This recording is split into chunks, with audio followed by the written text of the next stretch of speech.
OK, on vous pose une importante question à la maison, dans votre voiture, peu importe où vous êtes, 187 Cube Radio.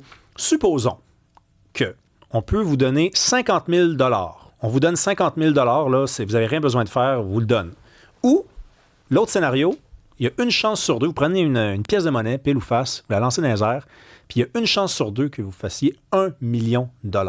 Qu'est-ce que vous faites? Est-ce que vous prenez l'enveloppe avec le 50 000 $? On dirait, je me prends quasiment pour Guy Mongrain, là. 50 000 $ ou une chance sur deux de faire 1 million $. Karima, tu vas être la première à répondre à cette question-là. Fabien Major, il s'en vient, planificateur financier. 50 000 ou une chance sur deux de prendre le million? Mais regarde, moi, je te dirais, maintenant, je suis rendue peut-être un peu au milieu de ma vie. Donc, la chance sur deux, tu as quand même 50 % de chance de gagner 1 million. Je pense que je prends le risque. Tu m'aurais posé la question à 20 ans, je t'aurais dit, je pense que tu es mieux de le placer puis tu vas faire probablement plus d'argent. Tu vois un peu ce que je veux dire? Ouais. Ne sachant pas combien de temps tu te dis, bon, ben là, écoute, le 50 000, tu sais, une chance sur deux, c'est quand même beaucoup, là. C'est pas comme, tu sais, quand tu achètes un billet de loterie. Mais comme je te dis, je pense qu'à 20 ans, même peut-être même il y a 10 ans, là, j'aurais pris le 50 000 parce qu'au moins, tu as un cadeau. Tu te dis, peut-être que je peux investir la moitié puis me faire plaisir avec un 25 000. Au moins, tu as quelque chose puis c'est concret. Mais ne sachant pas, puis c'est ça, peut-être un peu plus tard, t'es rendu, tu regardes, tu te dis, je suis au milieu de la vie, j'ai quand même mis quelques... On s'entend, là, je suis pas du tout non plus, je ne suis pas dans les registres de Luc Poirier ou d'autres sur cette terre. Tu viens quand même en Ferrari travailler. Ben oui, là. c'est ça, exactement. Non, mais je veux dire, 50 000, je me suis quand même posé la question parce que j'avoue que c'est quand même le fun, là, 50 000. Si tu veux t'acheter une propriété, si tu veux t'acheter une voiture... écoute, peut-être que là, j'y repense, puis je suis comme, c'est quand même le fun, mais c'est ça. À 20 ans, je t'aurais dit, c'est sûr, parce que place-le, puis tu vas faire bien plus d'argent. Peut-être dans la quarantaine, tu te dis, bon, une chance sur deux, un petit côté gambler une fois dans sa vie, là, pourquoi pas. Marcel de Montréal nous dit 50 000 $, Charles 1 million, Julie dit 50 000, Maxime dit million, Charles dit 50 000, tu vas pas chier loin avec ça. Et c'est vrai que ça coûte 50 000 $, tu fais quoi avec ça aujourd'hui? Tu payes tes dettes, tu peux aussi évidemment faire un cash down sur une maison, mais il faut que tu passes à la banque quand même. Là, si t'as pas d'argent de côté, le 50 000, ça marchera pas. Je vais le placer, le 50 000, Laura de Blainville. Moi, je prends le million, la chance sur deux du million. Oui, moi, j'ai transformé la question. Moi, je prends Je prends une chance sur deux le million parce que ça paierait toutes mes dettes de jeu. Ah, c'est ça. Non, mais tu sais, quand même, parce que là, on dit ça, c'est hypothétique. Mais mettons, là, aujourd'hui, là, dans la prochaine heure, quelqu'un arrive et te dit, garde, j'ai un chèque, là. Ouais. 50 000, là, tu peux aller t'acheter un véhicule, tu peux faire ce que tu veux, là, tu peux faire un voyage, mettre ton cagent. Dans l'immédiat, dans l'heure qui suit, moi, je pense que peut-être le résultat changerait. Parce que tu dis, tu sors de la porte là, de ton bureau. Quand c'est dans ta face. Tu sors de la porte du bureau, puis tu as 50 000 $ qui t'attendent pour t'amuser. Parce que c'est sûr que moi, je c'est comme faire pile ou face, là. En fait. C'est pile ou face, c'est vraiment ça. C'est tu tires pile ou face, puis là, tu sors, c'est sûr que ça se peut que t'aies, comme on dit, la queue entre les jambes si ça tombait du mauvais côté de la pièce. Ben, c'est sûr. Fabien Major, planificateur financier, nous écoute depuis tantôt. Lui, il a la réponse, c'est sûr et certain. Bonjour, Fabien. Salut. Ah, Fabien Major est-il là? Fabien Major est-il là? Il s'en vient, là, je le sens, il s'en vient. Bonjour, Fabien. Salut, Fabien. Salut. Est-ce que tu as entendu notre discussion un peu? Est-ce que quelqu'un a raison entre nous deux? Ben, on a choisi les deux, la chance sur deux du million. Là, je vais juste dire, parce que ça part d'un sondage, toute cette histoire-là. Là. On a 82 % des filles qui disent qu'elles prendraient le 50 000 $ plutôt que la chance sur deux du million. 63 % des hommes prendraient le 50 000 $, donc ils sont plus gamblers que les filles. Mais en général, quand on sont des adultes, là, c'est en au-dessus de 70 % des adultes qui prendraient le 50 000 $. Est-ce que c'est ce que tu recommandes? Moi, sérieux, c'est pas tellement important. C'est la situation personnelle des gens qui compte le plus là-dedans.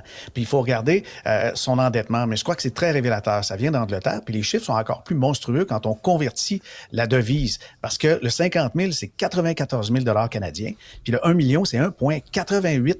C'est quand même beaucoup d'argent. Puis, pour l'anglais moyen, le 50 000 représente 1 année et demie de salaire. Alors, c'est énorme.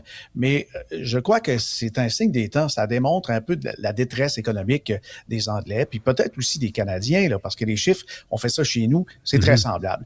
La détresse économique dans le sens que si on est très endetté, les cartes de crédit sont pleines, puis on vous dit, je donne 50 000 tout de suite. ben oui, les gens vont dire, fou, je vais diminuer mon anxiété financière, puis je vais pouvoir rembourser une partie des dettes.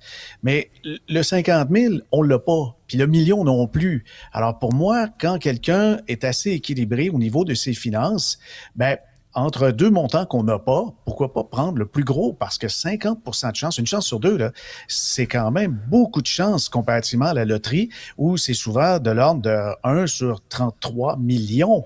Cette contradiction-là, je trouve qu'elle démontre aussi quelque chose de très fascinant du cerveau humain. C'est qu'une perte financière, c'est joué, interprété par le cerveau de manière beaucoup plus profonde. Les chiffres semblent être plus gros pour le cerveau. Alors que si c'était positif, ben là, on amoindrit le résultat. Ben, c'est un dilemme qu'on peut retrouver dans sa vie, là. Mm-hmm. Et sur le 50 000, certains diront, ben, tu sais, si on place ça, est-ce qu'on a des chances de faire 1 million de dollars quand même dans un avenir, tu sais, pas nécessairement là, sur 40 ans, là, mais est-ce qu'on peut le faire fructifier puis ça peut être plus intéressant, par exemple? Non. Parce que ça prend 8,25 % de rendement pour réussir à toucher le million de dollars en 38 ans. 38 ans. Non, mais attends une minute, moi j'ai une crypto, Fabien, là, je te jure, en 4 ans, je te redonne ton million, là. Ouais, c'est laquelle? Est-ce que c'est la crypto Trump? C'est la crypto Remy. La Remy Crypto. La Remy Crypto. Bon, ben, écoutez, faire un gain comme ça, 1 million avec 50 000, non, je crois que c'est pas très réaliste. D'autant plus que la personne qui dit, je vais le prendre, puis je vais le placer, ça, on doit avoir un nombre infiniment petit de gens qui vont justement prendre cette option-là. Mais c'est un jeu de l'esprit. Mais en même temps, ça m'a fait penser aux employés de SpaceX qui ont fait un pari semblable il y a peut-être une douzaine d'années, lorsqu'on leur a dit, ben écoutez, on est une compagnie naissante, c'est une start-up dans les fusées. On comprend que le marché n'est pas très gros, mais plutôt que d'être ingénieur dans une compagnie d'automobile puis faire un 70 000 par année, ben chez nous, vous en ferez 55, puis on va vous donner des stock options de SpaceX, puis un jour, peut-être, ça va se convertir. Pour ces gens-là, c'est l'équivalent de plusieurs millions de dollars qu'ils ont eu lorsque la SpaceX est devenue sur le marché public dans les dernières semaines. Ils ont dû faire un choix comme ça. Ils ont renoncé à une partie de leur paye pour jouer le jeu d'Elon Musk dans ce cas-ci. Mm-hmm. Les jeunes, en tout cas, je le précise, là, les jeunes sont beaucoup plus enclins que les 65 ans et plus à prendre la chance sur 2 du million. Est-ce que pour toi, c'est parce qu'ils sont moins éduqués financièrement? Est-ce que c'est parce qu'ils sont plus cow-boys puis c'est ça la jeunesse? Non, c'est le temps qu'on a devant soi, là. Mais on peut faire un parallèle aussi avec la loterie, parce qu'un ménage québécois qui joue 10 $ par semaine à la loterie toute sa vie active se prive d'environ 100 000 si on avait plutôt investi le 10 piastres par semaine. Alors, la notion de l'argent, je crois que c'est pas très bien compris. Puis heureusement qu'on en parle dans des émissions comme la vôtre, puisque ça fait prendre conscience des mécanismes du cerveau. Et j'invite les gens à lire des bouquins sur la psychologie de l'investissement, parce que c'est tout à fait fascinant comment le cerveau peut nous jouer des tours. Mais dans ce cas-ci, si vous n'avez pas de dette, là, et puis le 50 000, vous ne l'avez pas de toute façon, je pense que définitivement, un pile ou face, là, pour gagner 1 million, ça change une vie. Mm-hmm. Puis peut-être en terminant, parce que, bon, vous êtes planificateur financier, est-ce que ça fait en sorte qu'il y a peut-être des gens qui... cette logique-là ferait qu'on décide d'aller miser sur ce qu'on appelle des peut-être potentielles licornes. Il y a quelqu'un qui nous approche puis qui nous dit « Hey, j'ai une super idée, là, je te dis, tu vas faire du 500 %. Est-ce qu'il y a cette psychologie-là qui fait en sorte qu'on irait vers ça aussi? Oui, il y en a qui vont vers ça malgré toutes les contre-indications, les campagnes de sensibilisation de l'AMF. Il y a des gens qui vont vers des trucs qui semblent trop beaux pour être vrai, puis ils font quand même. Mais à ceux-là, je dis, attention, au moins cibler des professionnels qui sont inscrits dans les autorités de marché avant d'y aller tête basse, parce qu'il y a plein d'investissements intéressants, prometteurs, qui sont legit, mais les cryptos puis les affaires de beaux-frères, là, s'il vous plaît, là, c'est dans l'imagination. Là. Merci beaucoup, Fabien. Merci, J'en passe une belle fin de semaine.